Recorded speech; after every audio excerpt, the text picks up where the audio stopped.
Entire screen saja.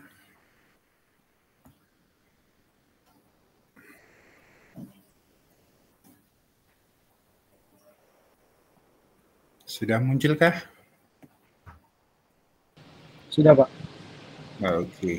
Artificial intelligence. Oke, kita kuliah mungkin tidak full 2 jam, 1 jam setengah atau nggak tahu. Sekitar 2 jam atau kurang saja, lebih baik. Lebih cepat lebih baik. Karena semua sudah saya tulis di sini. Oke, kita belajar artificial intelligence. Ini untuk hari yang pertama. Dan kita ada di jurusan data science. Kita perlu mengerti posisi kita sebagai data scientist di AI itu apa. Nanti kuliahnya fokusnya apa. Terus ada softwarenya ngapain. Terus ada beberapa contoh juga yang akan saya berikan. Nah, kalau dalam grafik yang kita lihat sering di Google tentang pembagian artificial intelligence, machine learning, sama deep learning itu seperti ini. Artificial intelligence itu sangat luas, kemudian di dalamnya ada machine learning. Artinya yang tidak pakai machine learning pasti ada, nanti saya beritahu. Terus di machine learning ada yang pakai deep learning. Nah, berarti di machine learning ada yang tidak pakai deep learning. Berarti ini cara-caranya membuat belajar artificial intelligence. Berarti kita skopnya gede banget ini. Mengerti sedikit tentang machine learning, mengerti sedikit tentang deep learning, kemudian AI-nya juga sangat luas ya. Jadi AI itu apa? Kalau di sini program ya, yang dapat sense, reason, act, and adapt. Jadi bisa ini sense itu berarti kalau orang kan merasakan ya, berarti bisa melihat ini sensor ya, sensor tentang misalnya suhu, kelembaban, atau kamera, atau mikrofon dan sebagainya. Kemudian melihat reasons-nya apa itu bisa naik turun, kemudian nanti bisa acting, misalnya ya mengubah posisi switch dan mengadaptasi beberapa peralatan yang lain misalnya. Ini salah satu contohnya. Itu definisi yang kita peroleh dari dari internet ya. Tapi kalau artificial intelligence secara umum apa gitu, lebih luas juga dari ini. Saya keluar dulu dari data science, dari PowerPoint, dan kita coba cari Wikipedia. Artificial intelligence tentang age-nya atau age of artificial intelligence, history of artificial intelligence. Nah, ini sangat panjang ya. Ini tahun berapa ini kalau soal mitologi, Talos dan sebagainya. Nah, seperti itu. Automaton. Nah, itu peralatan mekanik yang saya kira sudah sangat tua dan disebut juga sebagai artificial intelligence.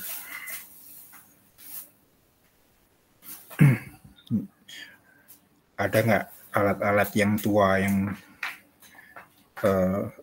disebut sebagai artificial intelligence? Ada banyak ya. Automata itu apa? Sama gambarnya.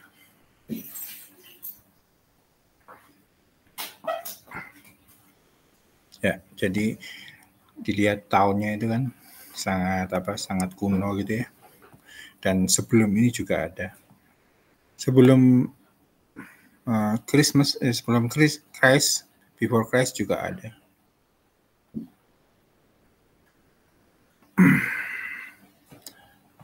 Wikipedia yang lain coba.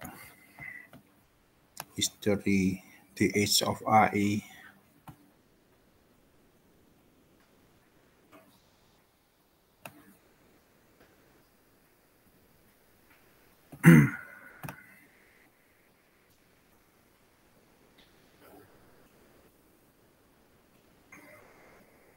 Ini masih sudah modern ya, timeline mungkin ya, timeline of artificial intelligence. Nah ini dari yang antik, ini 10 tahun BC, sangat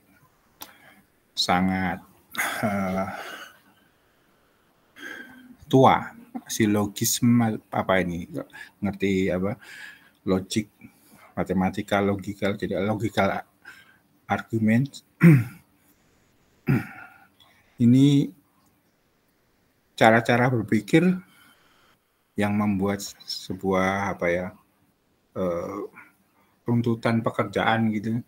Jadi nanti ini akan disebut sebagai AI yang berbasis aturan-aturan. Nah, ini harus ada secara logik gimana. Jadi sudah sangat tua ya. Saya pengen lihat kalkulator tahun berapa?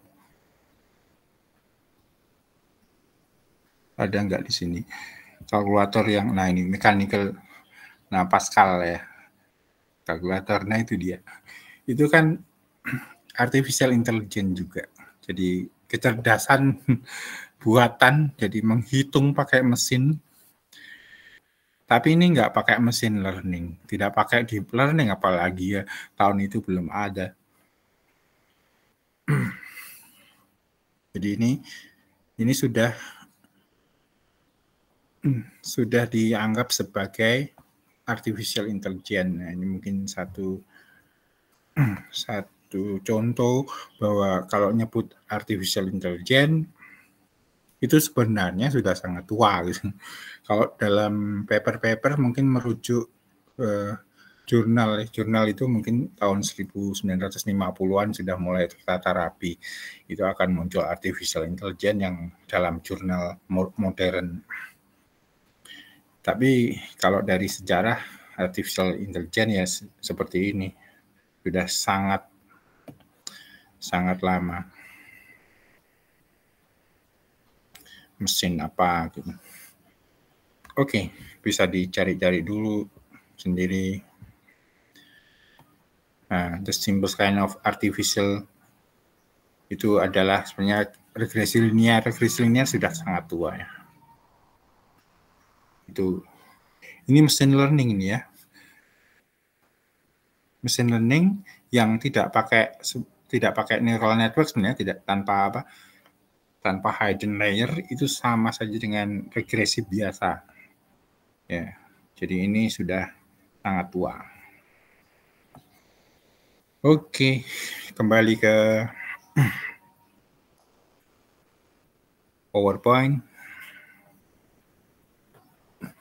Jadi artificial intelligence sudah lebih besar daripada yang ditulis ini dan lebih tua. Kemudian muncul nanti machine learning. Ternyata machine learning kalau dilihat dari least square method untuk linear model itu juga sudah tua ya, sudah lama.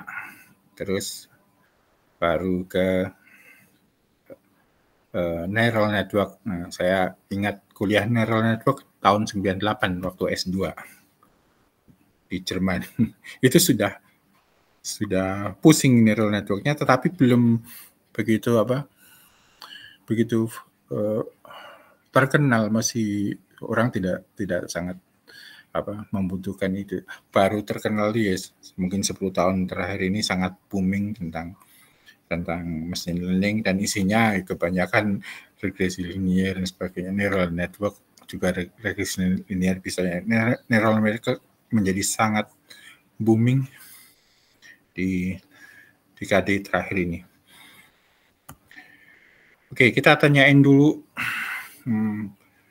ChatGPT atau Bing atau yang lain, AI yang tanpa machine learning itu apa?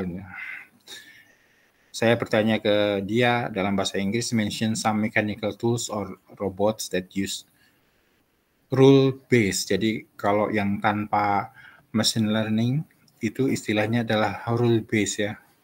Nih, rule based AI tanpa machine learning. Nah, banyak sekali. Misalnya automated assembly line robots. Jadi pembuatan mobil, pembuatan apa saja. Itu mereka mesinnya sudah tidak mikir lagi, tapi langsung pasang saja. Itu yang namanya AI, tapi tanpa machine learning. Jadi robot-robot ini follow strict instructions, oke? Berarti rule based artificial intelligence. Ini pick and place robots. Robot-robot menempatkan barang-barang di tempatnya. Itu bagaimana dia berpikir, dia nggak mikir kok ambil terus letakkan situ. Jalurnya sudah ditentukan, berarti itu rule based, itu bukan machine learning based.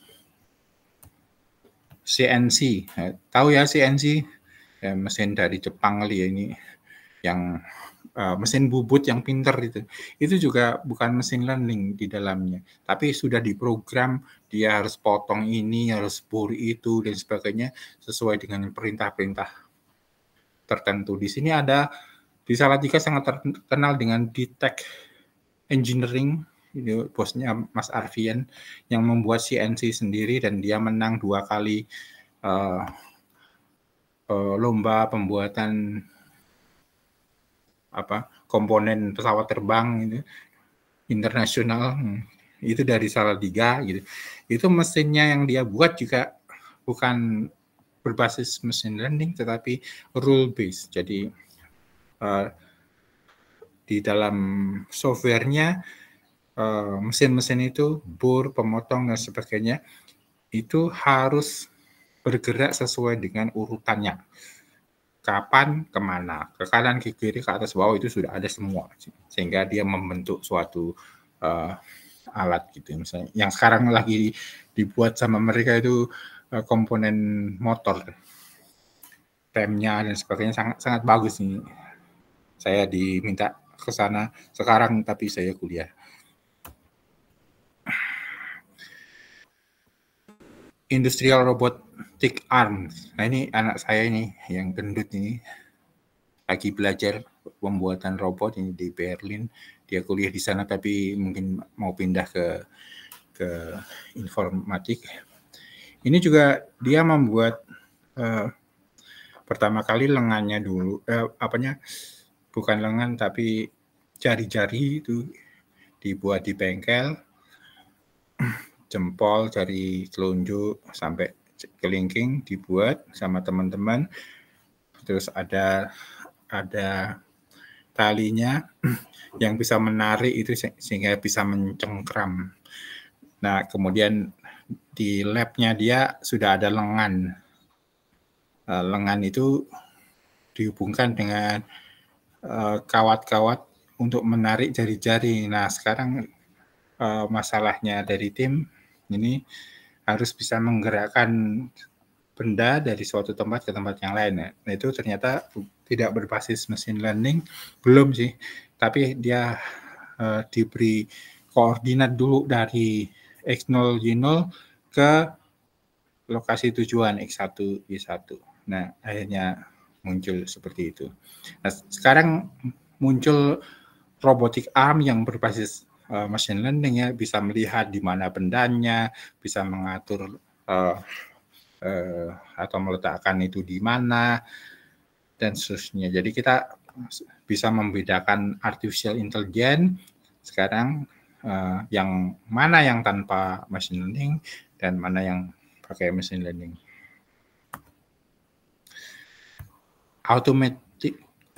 Automated guided vehicle ini terkenal juga ya. Terakhir kan ada Google sama satunya lagi yang membuat mobil. Nah itu ada yang pakai machine learning ada yang enggak, yang awalnya sih enggak, pokoknya harus ada rute. Tapi sekarang harus pakai machine learning supaya enggak tabrakan, kalau ada lubang juga harus dihindari dan sebagainya. Conveyor juga membantu ya untuk manusia menyalurkan barang. Conveyor juga tidak ada machine learning-nya, belum. Jalurnya diatur oleh sekarang berapa menit dan sebagainya. Tapi kemudian mereka berkembang, bisa berhenti sendiri kalau ada sesuatu, bisa lebih cepat kalau ada sesuatu yang lain dan sebagainya. Tapi path-nya masih sama.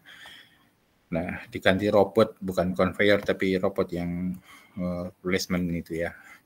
Traffic light juga sekarang yang di Salatiga pun itu adalah AI tanpa machine learning. Jadi dia nggak tahu di situ nggak ada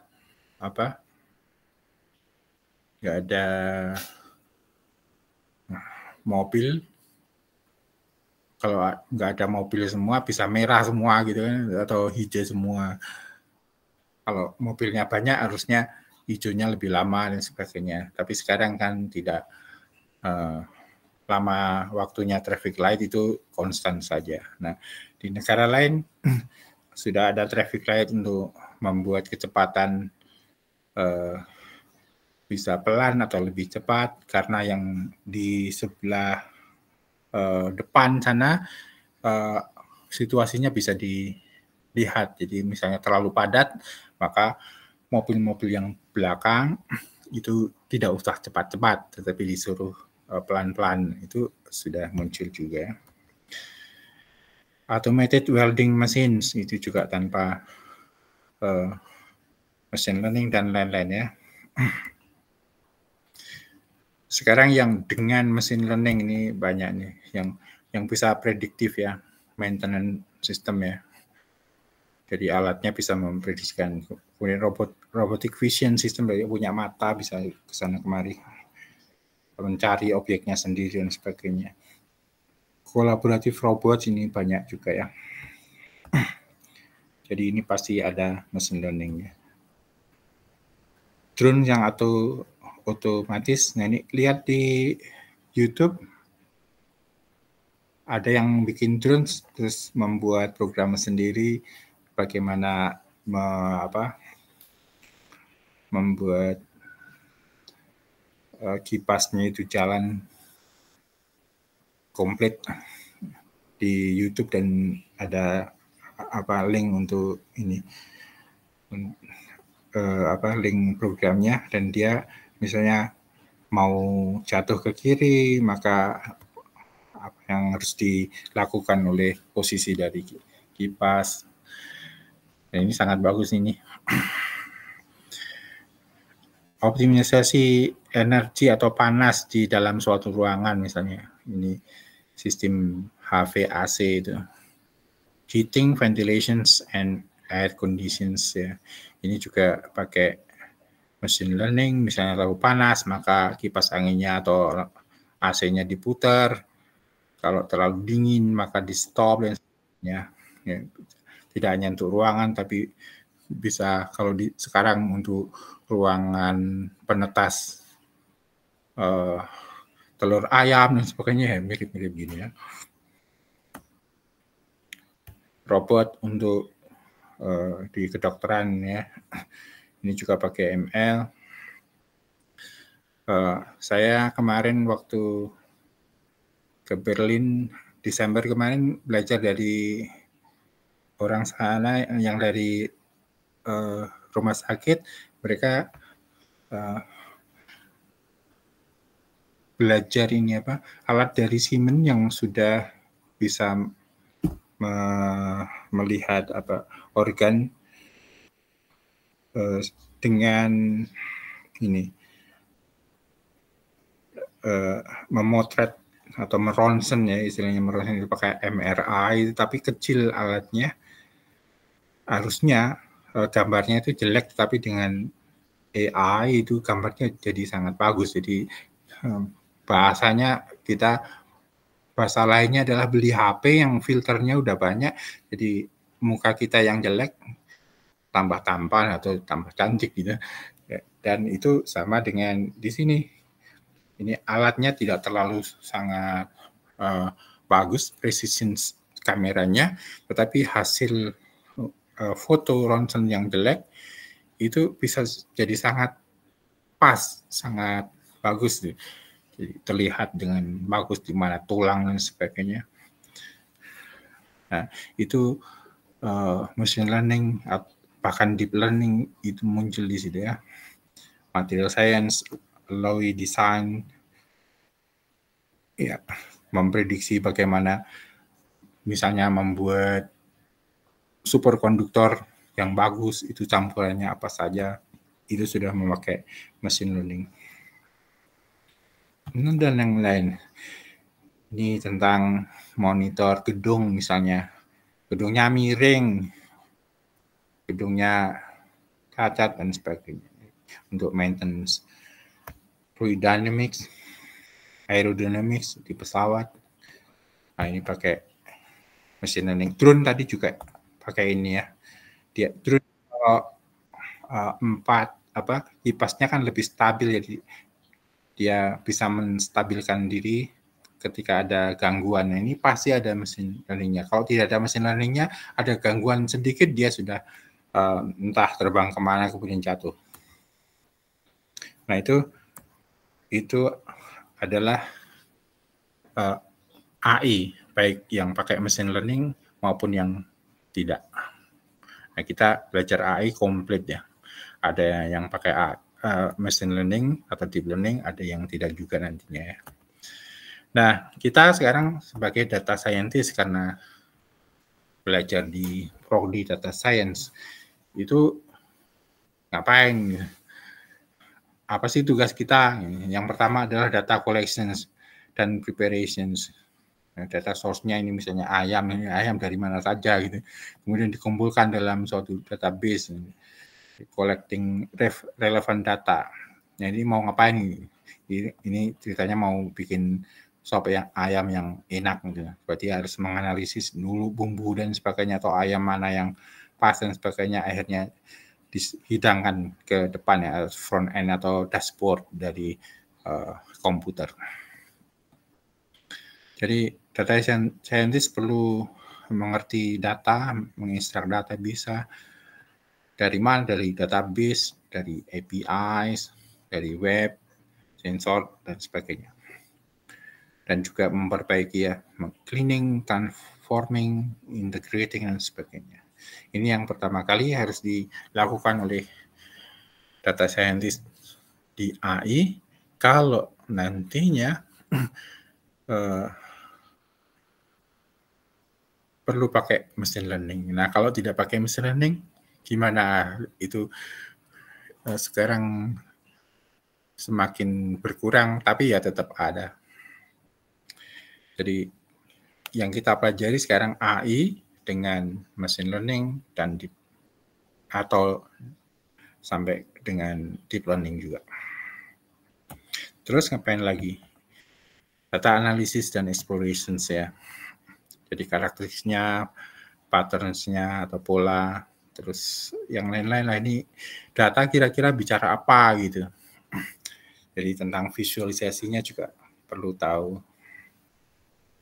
Jadi secara statistik gambarnya bagaimana, distribusinya bagaimana, itu perlu tahu. Kemudian, nah, pemodelan agak susah ini. Model seperti itu nanti harus dimodelkan dengan cara apa? Apakah itu matematikanya bentuknya linier atau tidak linier atau bagaimana? Nah, ini perlu bisa ya berlatih untuk memodelkan data, karena ini nanti yang berbicara data itu tidak ada modelnya. Setelah modelnya ada, kita akan tahu, oh ini kelakuan data itu akan seperti itu, jadi kemudian bisa memprediksi dan sebagainya. Data communications and presentation berarti ini data bicara ya. Jadi bagaimana itu nanti dipresentasikan, pakai statistik, pakai visualisasi dan sebagainya, itu data scientist kerjanya seperti itu. Domain knowledge berarti ini sesuai dengan hobi kita masing-masing. Misalnya Mas Rosi senang di mana, di Astra urusan motor, mobil yang mestinya emisi karbonnya rendah, gitu. Terus gimana caranya? Ukurlah carbon emissionsnya, caranya ngukur gimana, sensornya gimana dan sebagainya. Jadi harus ngerti masalahnya sendiri.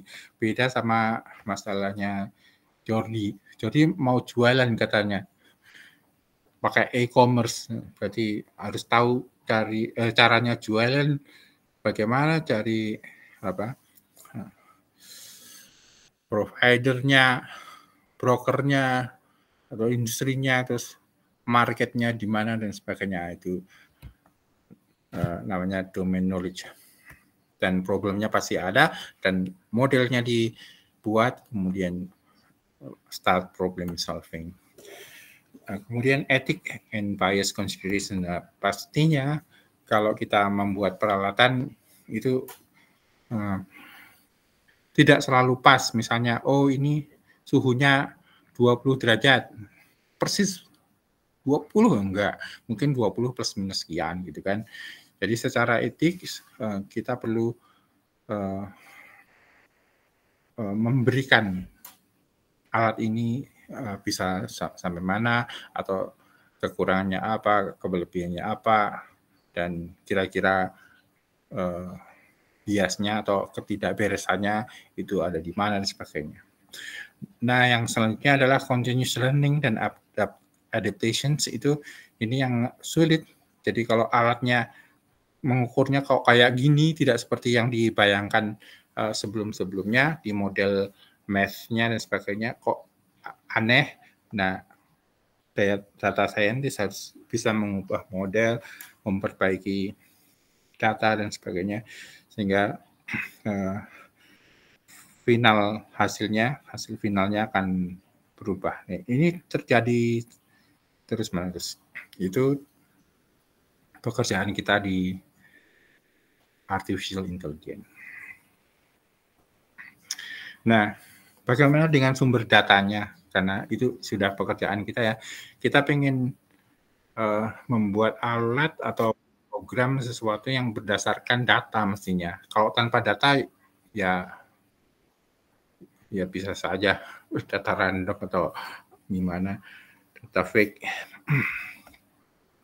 Jadi data source-nya itu bisa dari berbagai macam, misalnya pakai dari peralatan ini ya, sensor masuk ke microcontroller, ini ESP, ini apa ini, Arduino, terus ini Raspberry Pi, atau yang lain, atau bisa dari koran online, atau bahkan yang cetakan gini, dari Twitter, dari Facebook, dari macam-macam.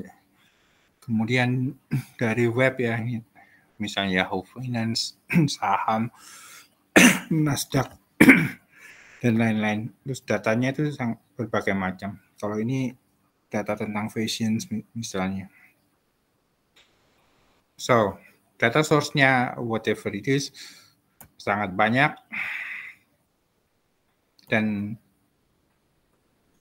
bisa berbentuk, nah ini bisa image, bisa audio, bisa video, bisa teks ya.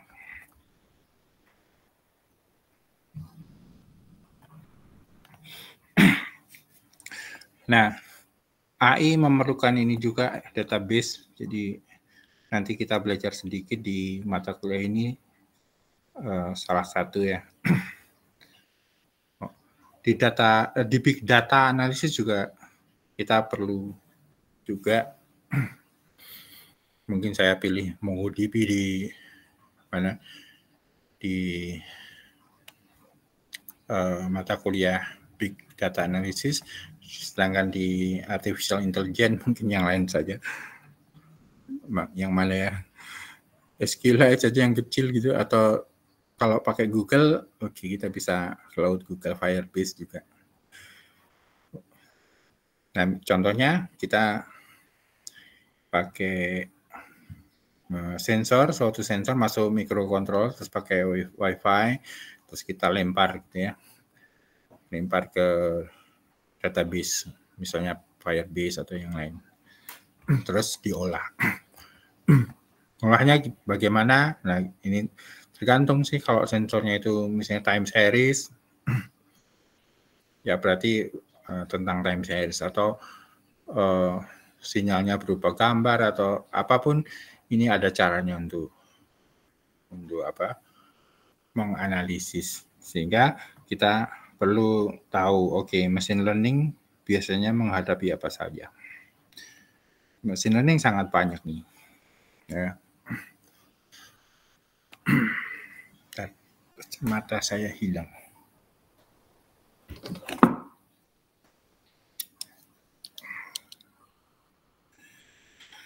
Oke, kalau lihat machine learning itu di sini terlihat matematikanya apa, aljabar linear, geometri analitik, matrix, optimizations, probability, vektor, kalkulus, dan banyak. Di sini dipakai untuk apa itu? Untuk regressions, dimensionality reductions,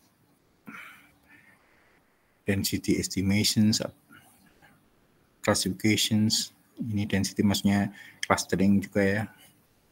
Dan berbagai macam matematik.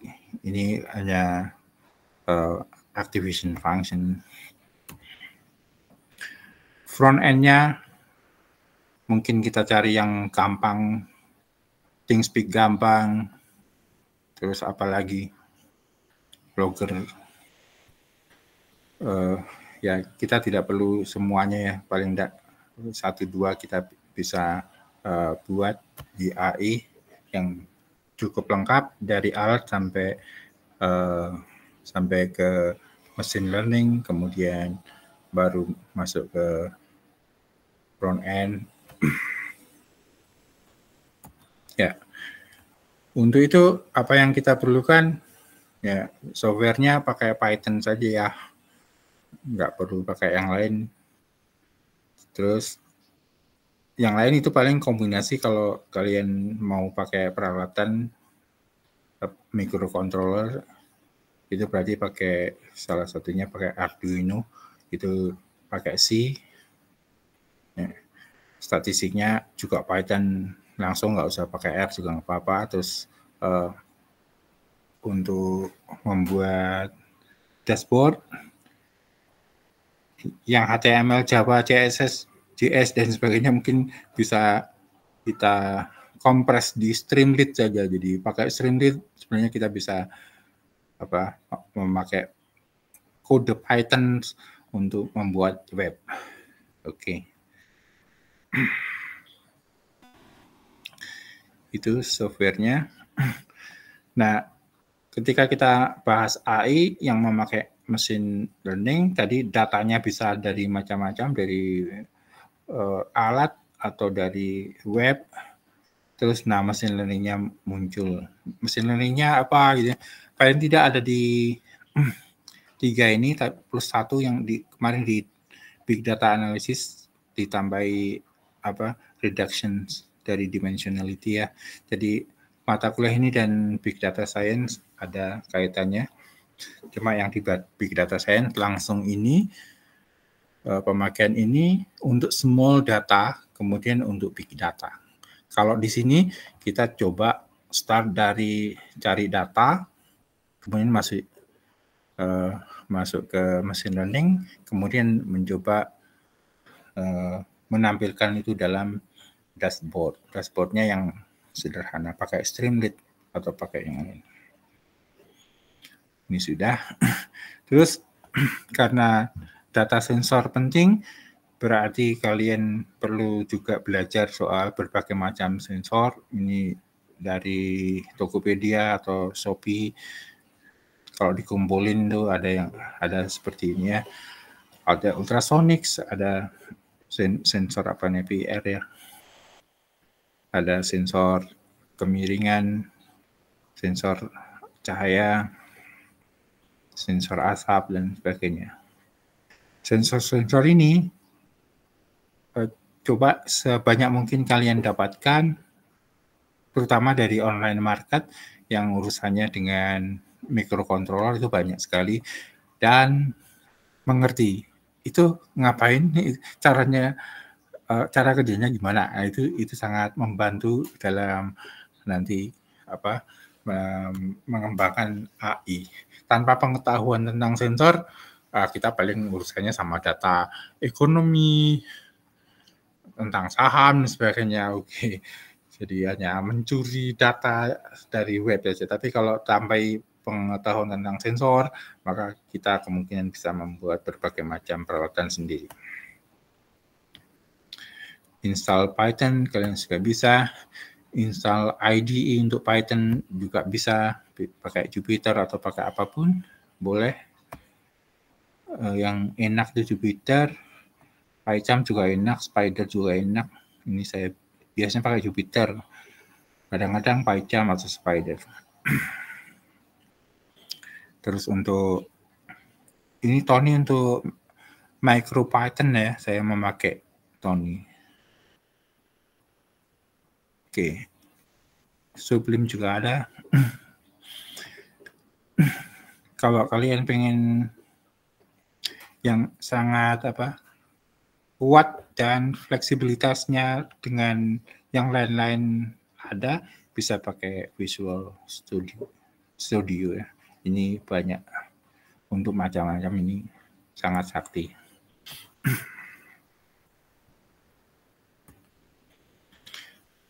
Nah, yang laptopnya jelek kayak punya saya, bisa juga langsung online gitu. Tapi kalau online kan harus ada internet. Nah, yang paling enak adalah sebenarnya Google Colab. Tetapi GPU-nya cuma satu. Mungkin bisa pakai Kaggle yang bisa punya 2 GPU dan free. Oke, virtual environment ini diatur sendiri di laptop kalian masing-masing. Libraries juga ini install seperlunya. Untuk AI itu hampir semuanya kita install. SciPy kita juga bahkan install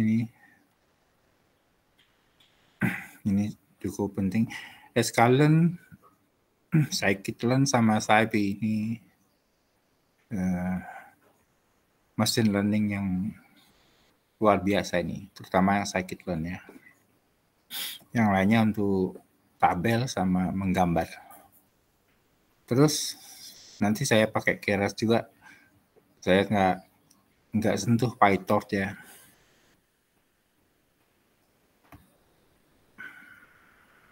Saya ambil TensorFlow saja. Nah, oke. Kuliah ini selesai dengan contoh yang ini ya. Jadi 1 jam selesai. Contohnya adalah, ayo kita buat sensor cahaya ini LDR dengan microcontrollernya ESP32 atau 8266 gitu. Kemudian itu kita buat sebagai alat intelijen yang urusannya adalah mencari apa? Mencari rate change dari teh. Ini dia teh. Awalnya tehnya di bawah. Ini airnya panas sampai botol aqua ini harusnya tidak pakai aqua ya, tapi gelas ya. Ini saya buat sendiri di rumah. Awalnya airnya panas dan bening. Tehnya ada di bawah gitu. Saya pengen tahu perubahan warna secara otomatis. Jadi saya bikin artificial intelligence. Ada mesin learning-nya gitu. dan alatnya harus langsung tahu, oh kecepatan perubahan warnanya adalah sekian, intensitasnya masih bebas per detik atau per menit gitu. Nah ini yang saya lakukan, ada lampu kecil diarahkan pakai kolimator, masukkan sini, terus warna tehnya makin lama makin coklat, karena warna coklatnya itu naik ya, tadinya di bawah kemudian ke atas, dan itu dimasukkan ke sensor LDR. Terus kita perlu tahu itu kecepatan perubahan warna itu berapa. Nah, LDR tidak terlalu linear. Kalian bisa pakai sel solar cell yang kecil ya, lebih kecil dari ini agak terlalu besar. Kalau punyanya besar segini dikasih ditutupi dulu, tapi ada yang tidak ditutupi, kecil saja, dan itu yang nanti kena lampu. Dan ini bisa masuk langsung analog. Nah, itu contohnya. Saya akan membuat AI yang paling sederhana. Nah, terus AI-nya atau machine learning-nya bisa pakai apa? Bisa pakai ini. Kalau di laptop bisa pakai SciPy. Tapi kalau itu langsung di microcontroller-nya, nah itu masalah. Karena apa? Space-nya, RAM-nya, memorinya itu kecil, berarti mungkin tidak bisa pakai SciPy. Harus cari cara yang lain. Nah, startnya adalah pakai laptop dulu, pakai Google Colab. Pokoknya datanya bisa dianalisis, dan tantangannya adalah bagaimana menempatkan kode kecil ke dalam ini microcontroller. Awalnya supaya terkalibrasi ini pakai HP gitu, terus lampu diarahkan ke kolimator, terus dilihat HP, udah sekian luxnya. Kalau pakai ini berapa, terus nanti kan ada hubungannya, ini kalibrasi. Ini bisa dilakukan, bisa tidak dilakukan.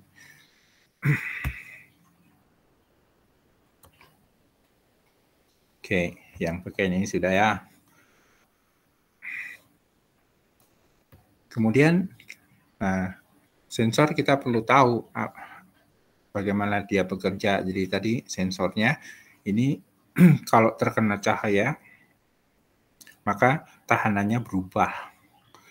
Tahanan berubah juga tergantung dari warna cahaya itu. Sehingga ini kalau warna, bukan warna, tapi intensitasnya berubah dari gelap menjadi terang, itu ternyata tahanannya berubah ya, dari besar terus mengecil.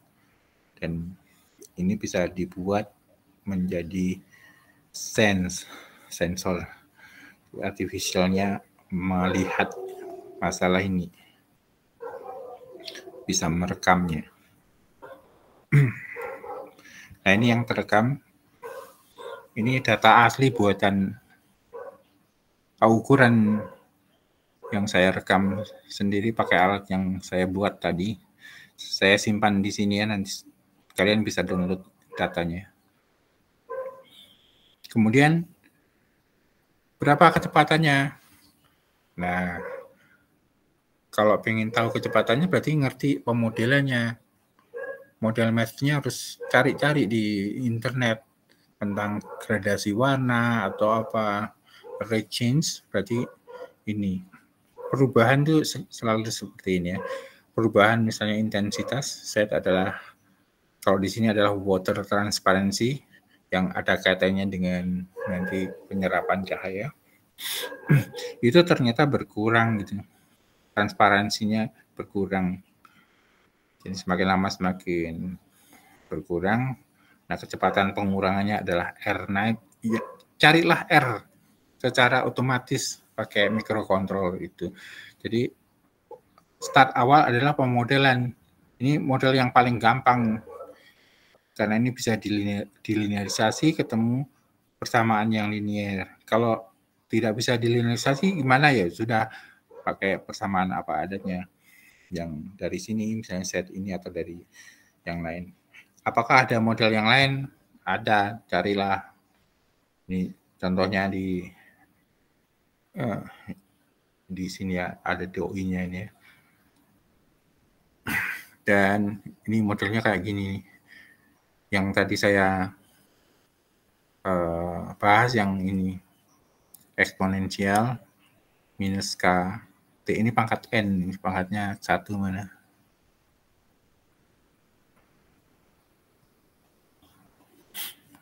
Ya, nggak ada.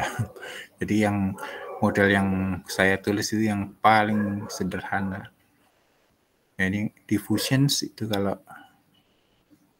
ada ininya ya, ada faktor tambahannya yang mirip seperti ini punya kita itu. Oke, kalian pilih salah satu, kemudian nanti dicari apa yang dicari. Nah, konstanta ini misalnya A-nya berapa, K-nya berapa, B-nya berapa. Ini kan ada A, K, B gitu. Kalau di sini ada A, B sama C. Jadi AI ngapain? AI mencari konstanta itu. Caranya nyari gimana? Ya selesaikan ini. Selesaikan ini gimana? Dengan cara machine learning. Oke. Machine learning-nya salah satunya pakai SciPy, pakai fitting. Sudah saya sediakan di sini. Dan ini hasilnya. Ini kalau pakai approximations yang pertama, punyanya siapa ini? Diffusion approximations, maka ABCD-nya akan ketemu sekian gitu. Kalau pakai Azibuan Daud ketemu berapa gitu. Kalau nonlinear decay ketemu berapa. Oke. Nah, tantangannya adalah kalian bisa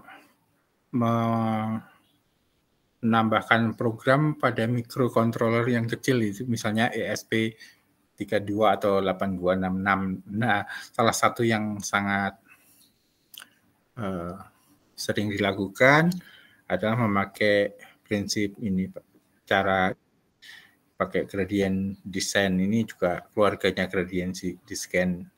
Tapi kalau itu linear, jadi tadi kan nggak linear, terus dilinearisasi, mungkin nggak perlu langsung aja selesaikan ini.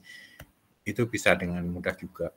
Jadi kalau langsung diselesaikan, itu nanti saya beri di belakang.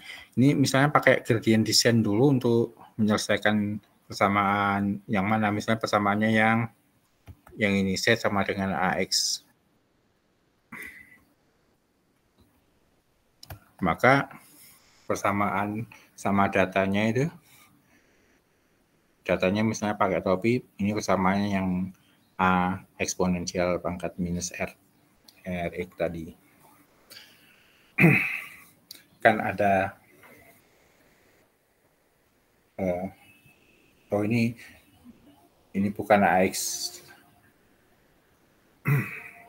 bukan A eksponen, tapi langsung yang linear, langsung yang ini. Y sama dengan A plus BT, tapi A adalah theta 1, B adalah theta 0.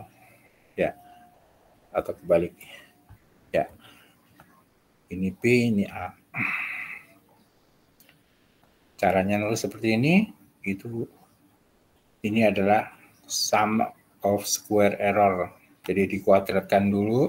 Apa yang dikuadratkan selisihnya. Selisih masing-masing, selisih apa? Antara data dan rumus. Itu selisihnya berapa, dikuadratkan kemudian dijumlah. Nah, kita harus cari theta 1 dan theta 0 yang paling pas berapa. Itu bisa pakai cara gradient descent. Ini kalau nggak pas, mungkin seperti ini kurang kecil ya. turunkan dulu terhadap theta 0, turunkan juga terhadap theta 1, ini ketemu seperti ini. Kemudian update yang theta 0 diupdate seperti ini. Theta 0 adalah theta 0 yang lama dikurangi learning rate. Nah, ini mesin learning-nya sedang belajar. Ini cara belajarnya adalah mengubah theta 0 menjadi baru, dari yang lama dikurangi sesuatu menjadi baru. Theta 1 juga yang lama dikurangi lambda kali delta theta 1. Nah, theta 1-nya itu harus bisa mengkomputasi turunan. Ini turunannya kayak gini ya. Ini turunan, ini turunan. Ini rumusnya yang ini. Masukkan ke dalam program. Akhirnya bisa untuk updating. Ini ada di Google Colab. SAC-nya gini, turunannya begini. Terus loss-nya masukkan ke sini ya.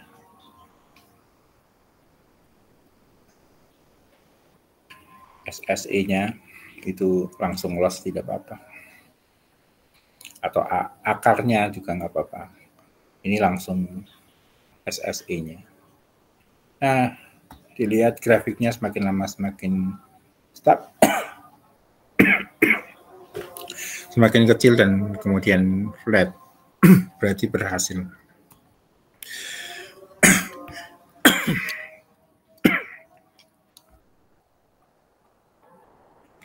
Kalau mau diselesaikan secara langsung, karena ini mudah, bisa pakai cara biasa.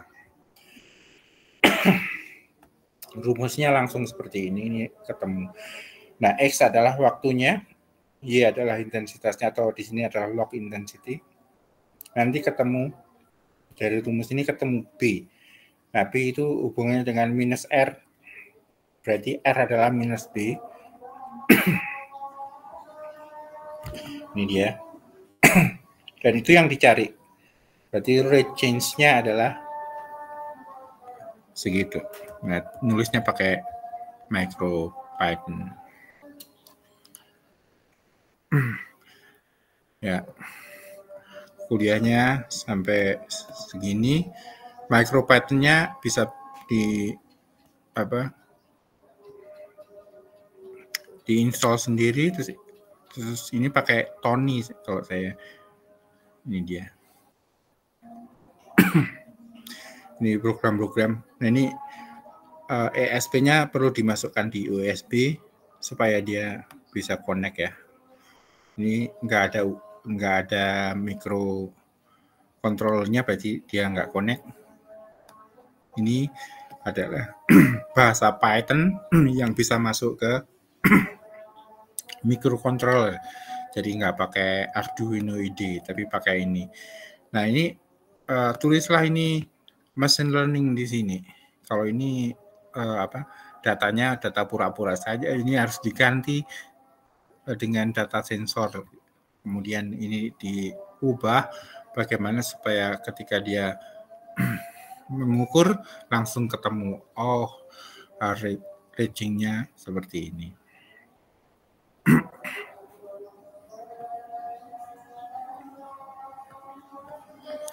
Kemudian ini adalah yang teh tadi. Filenya saya taruh di suatu tempat. Ini di download sendiri, terus masukkan ke sini ya, di tempat kalian ya. Ini nggak usah, nggak apa-apa. Langsung start dari sini. Setelah di download, terus start dari sini. Di download, terus di upload, terus namanya file apa. Nah, ini adalah data aslinya. Import matplotlib, menampi, terus cek datanya di organisasi, terus diplot. Ini adalah data asli. Nah, terus pakailah model matematik yang kalian mau. Ini misalnya tadi ada 3 model dari acuan, dari paper, dari yang model seperti ini. Bagaimana kita lihat ini kalau pakai SciPy,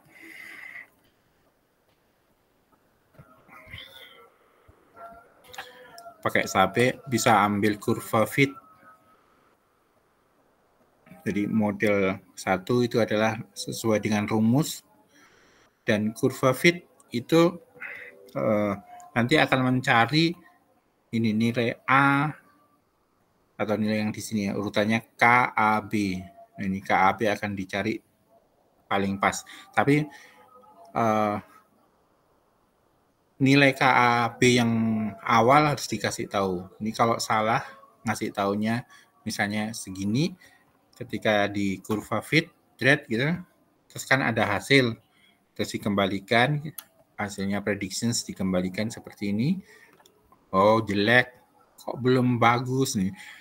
Sehingga initial guess-nya perlu diubah mungkin ke tempat yang lain, terus baru kurva fit, modelnya apa, terus datanya X sama Y-nya bagaimana, initial guess-nya sudah berubah, terus predictions langsung dilakukan di sini.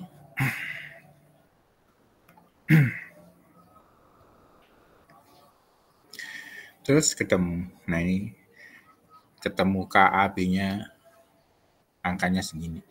Nah, ini masih di Google Colab, berarti kalau mau meneruskan peralatan itu, angka ini itu harus muncul di alat kita, gitu. Dikasih screen kecil OLED itu atau yang lain gitu. Ini semua square-nya. Ini model yang kedua sama saja. Ada model, rumusnya apa, kemudian initial guess-nya berapa, terus di fit gitu. Di fit. Terus masukkan ke prediction. Cari predictions-nya. Itu ketemu juga bagus. Yang non-linear decay, berarti ini punya kita tadi N-nya 1 ya. Ini N-nya bisa sembarang. Ini fungsinya berarti bisa ada 2. Ini kalau N-nya berapa? N-nya 0. Ini N-nya 1. Kalau ini N-nya di selain 1. Sama persis, initial guess tahu, kemudian kurva fit, kemudian cari predictions, ketemu ini. Ini apa, tergantung modelnya. Modelnya apa sih? Ini Z0, R sama N. Nah, yang dicari R misalnya. R berapa berarti nanti yang kedua. Oh, ini dia kecepatannya 2,8. Nolnya 3 0,00285 apa intensitas per detik.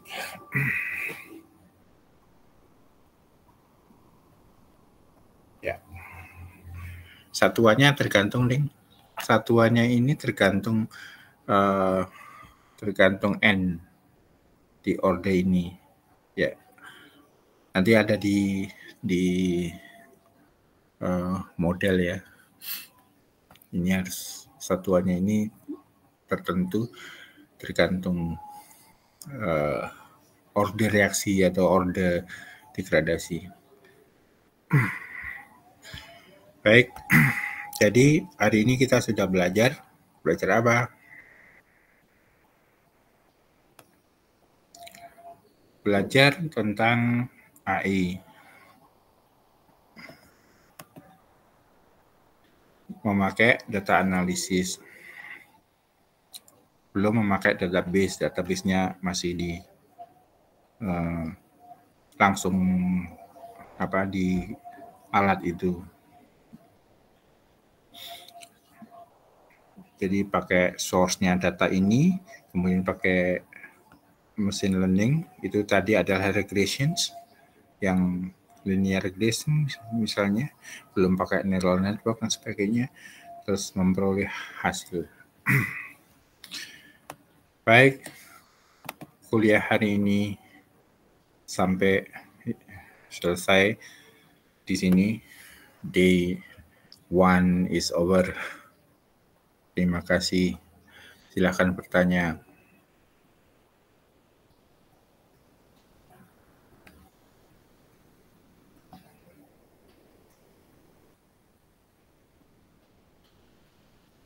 Halo.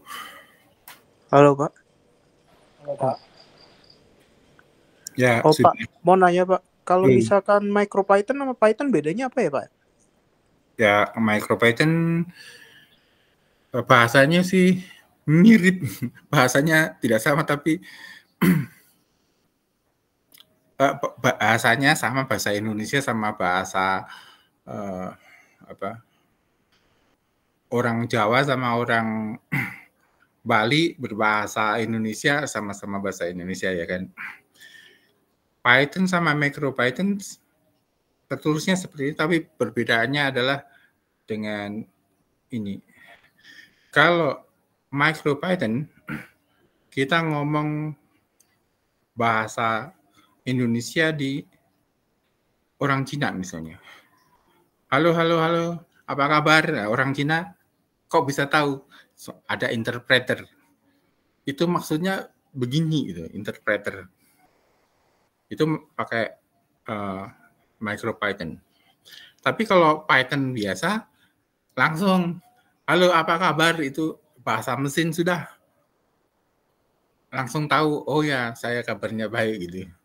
Jadi salah satu harus pakai interpreter, yang MicroPython, sedangkan yang Python sendiri enggak. Jadi Arduino IDE itu bahasa mesin. Jadi memasukkan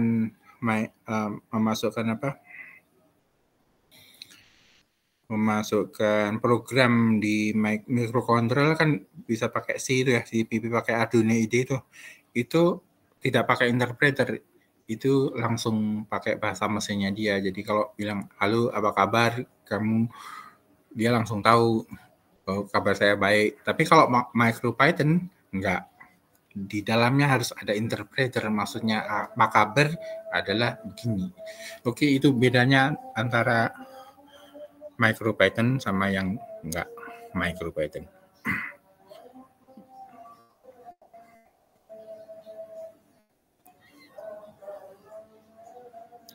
Ada yang lain?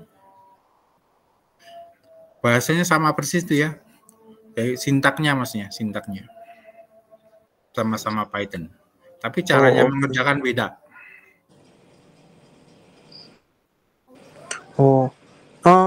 Ada case khusus nggak, Pak? Di mana kita harus pakai MicroPython, di mana kita pakai Python sendiri? Kalau Python bisa pakai komputer gede gitu, nggak peduli seberapa gede. Kalau laptopnya bagus ya programnya gede gitu kan. Tapi kalau Python dimasukkan ke microcontroller kan kegedean, nggak jalan itu. Python-nya sendiri sudah terlalu besar sehingga dia perlu satu program kecil, interpreternya itu masuk ke dalam microcontroller itu supaya bahasa Python-nya itu bisa dia kerjakan sesuai dengan bahasa Python seperti biasanya. Itu bedanya. Jadi sebenarnya tidak benar-benar Python di dalam MicroPython itu, walaupun bahasanya sama persis, sintaksnya yang sama, tapi di dalam MicroPython ada interpreternya, ada penerjemahnya. Sedangkan kalau di laptop ini langsung itu adalah Python, bahasa mesinnya adalah Python gitu, bukan diinterpretasi sebagai Python, enggak. Jadi itu Mas Albert, kalau programming di laptop ya pakai Python saja, kan bahasanya seperti itu. Tapi masuk itu ke dalam microcontroller nggak bisa langsung Python. Yang diinstal bukan Python-nya tapi MicroPython, itu adalah interpreter. Tapi bahasa pemrogramannya sama, mirip. Tidak semua Python masuk MicroPython, seperti neural network. Saya kira yang tiny, yang kecil itu ada juga, tapi yang besar-besar tidak akan masuk. NumPy ada nggak di MicroPython? Ada, mirip NumPy. Jadi apa itu? Nanti dicari deh. Jadi tidak benar-benar NumPy, tetapi sangat mirip dengan NumPy. Istilahnya apa saya lupa. Begitu, Albert? Oh, oke Pak. Oke, makasih Pak. Ya, jadi belajarnya tetap Python saja, tidak apa-apa. Nanti ketika mau masuk ke peralatan pakai MicroPython, ya ada sedikit saja yang perlu disesuaikan. Oke, yang lain ada yang bertanya?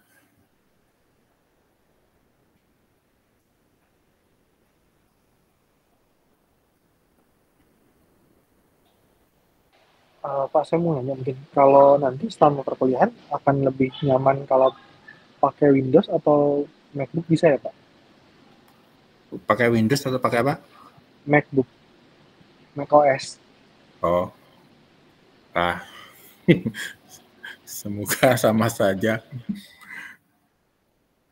Pakai Mac juga sama, instalasinya saja yang berbeda, tapi setelah jalan kan sama saja tuh. Oke Pak, makasih Pak. Ya.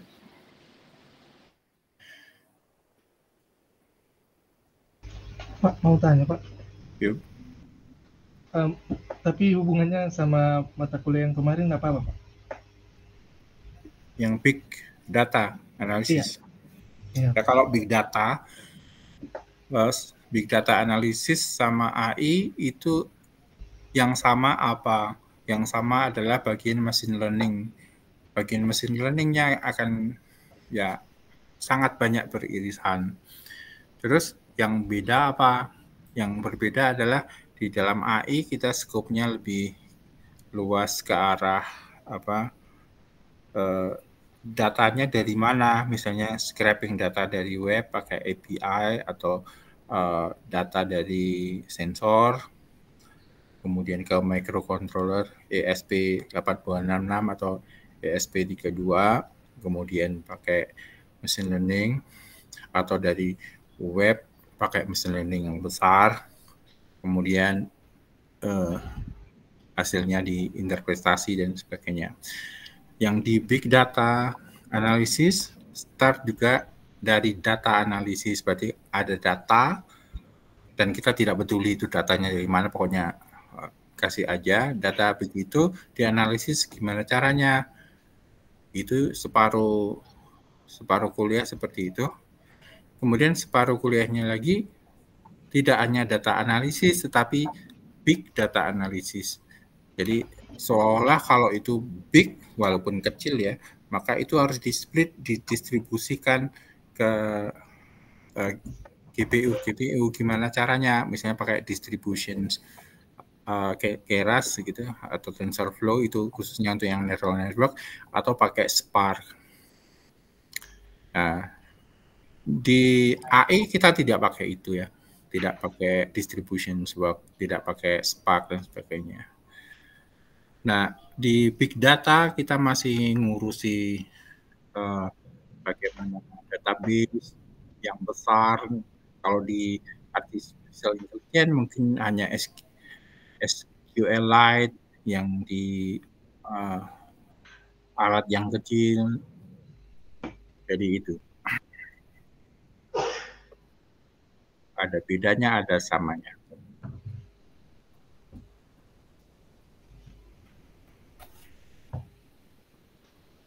Ada pertanyaan lagi? Oke Pak. big data itu Pak bisa disebut data bisa disebut big data dari banyaknya variabel atau dari banyaknya data atau dari Ya, apa Pak? kalau minum air teh, tuangkan air teh ke dalam gelas, misalnya sampai hampir penuh, itu sebenarnya masih small data. Tapi kalau sudah tumpah, walaupun hanya 1 gelas, itu sudah big data sebenarnya.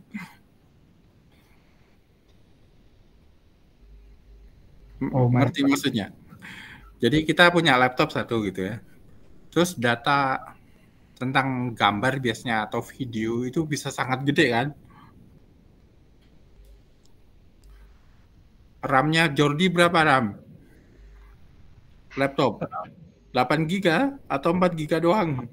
16 mungkin Pak. Atau 16, oke, 16 giga. Oke, bayangkan kita punya 1 juta gambar masing-masing berapa? Terus lebih dari 16 giga. Lebih dari 16 giga.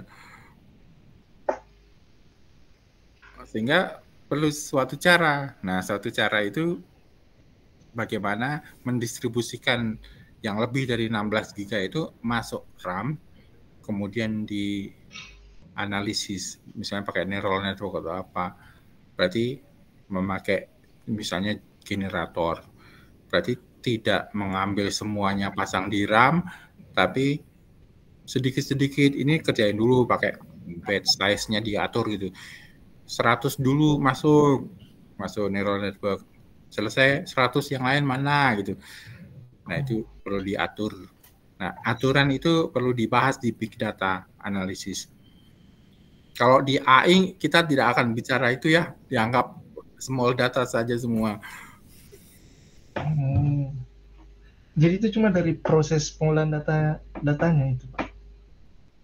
Ya, kalau di big data kita perlu tidak hanya prosesnya menganalisis, tapi distribusikan, itu yang penting. Di big data itu tidak hanya data analisis, tapi distribution of big data to be analyzed. Yeah. Jadi itu penting. Jadi mendistribusikan ke GPUs, kemudian menganalisisnya. Kalau di AI, anggaplah itu 1 laptop saja atau 1 microcontroller sudah menyelesaikan masalah.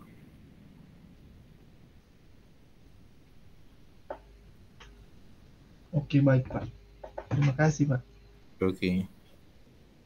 Semoga bisa kena. Juga mungkin Bu Hana, Kak Prodi mungkin bisa memecah antara data analisis dan big data analisis, atau AI itu isinya data analisis doang, sedangkan big data analisis isinya adalah Spark, Hadoop, Google Cloud, dan sebagainya. Jadi tidak double-double. Irisannya sedikit.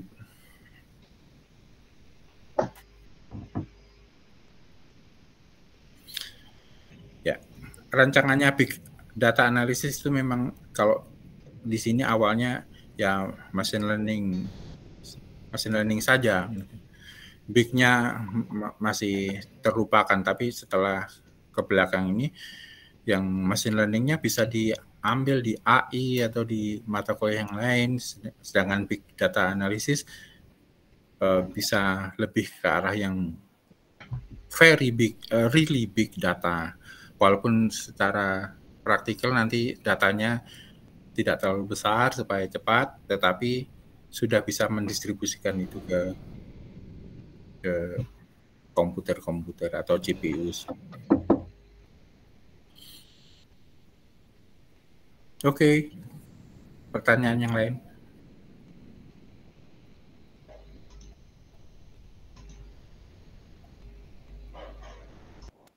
Kalau tidak ada, foto dulu. Kemudian stop.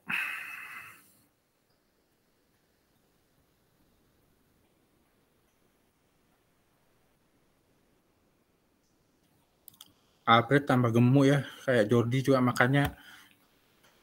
Makan apa? Sama dengan aku.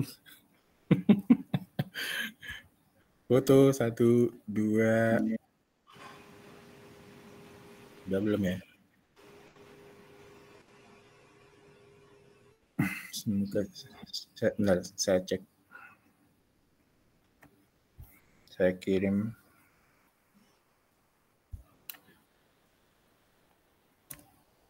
Oh, sudah. Sudah bisa saya foto. Terima kasih. Sampai ketemu di mata kuliah apa ya? Senin kali ya. Kamis kan libur toh? Iya, libur, Pak. Kamis deep learning kalian ikut enggak? Enggak ya. Oke, so ketemu lagi Senin deh. Oke, good luck. Iya. Terima kasih, Pak. Ya, terima kasih, Pak. Ya, terima kasih. Terima kasih Selamat Pak, selamat malam. Ya, Selamat malam. malam. Nah,